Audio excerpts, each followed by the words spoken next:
Next sari చూద్దాం. First blouse చూసేద్దాం. ఇది వచ్చేసి బ్లౌజ్ అనమాట. అండ్ దీని శారీ వచ్చేసి violet colour. So violet and green అనమాట. అసలు ఎంత బాగుంది చూడండి, చాలా సూపర్గా ఉంది కదా, వైలెట్ అండ్ గ్రీన్. సో దీని లేస్ కూడా ఈ విధంగా ఇచ్చారు. సో కట్టుకోవడానికి సాఫ్ట్ ఉంటాయి, విస్కాస్ జార్జెట్ కదా, తెలుసు కదా మీకు విస్కాస్ జార్జెట్ కట్టుకోవడానికి ఎంత సాఫ్ట్ ఉంటాయో. ఈజీ టు వేర్, కట్టుకోవడం రాని వాళ్ళకు కూడా కట్టుకోవడం వచ్చేస్తాయి ఇవి, నాలాంటి వాళ్ళకి ఈజీగా కట్టుకోవాలి. గ్రాండ్ లుక్ ఉండాలంటే డెఫినెట్గా తీసుకోండి. ఇది మనకి ఇన్నర్లో ఇక్కడ వస్తుంది కదా, అది వైలెట్.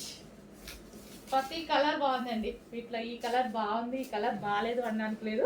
మన దగ్గర ఏ కలర్ లేకపోతే అది చూస్ చేసుకుంటే బెటర్. Violet wow. దీనికి వచ్చేసి బ్లౌజ్, ఈ బ్లౌజ్తో పేరప్ చేసేసుకుని ఇంకా వర్క్ చేయించుకోవాల్సిన అవసరం కూడా లేదు. మొత్తం వర్క్ కూడా చాలా నీట్గా వచ్చింది చూడండి, వర్క్ చేయించాల్సిన అవసరం కూడా లేదు.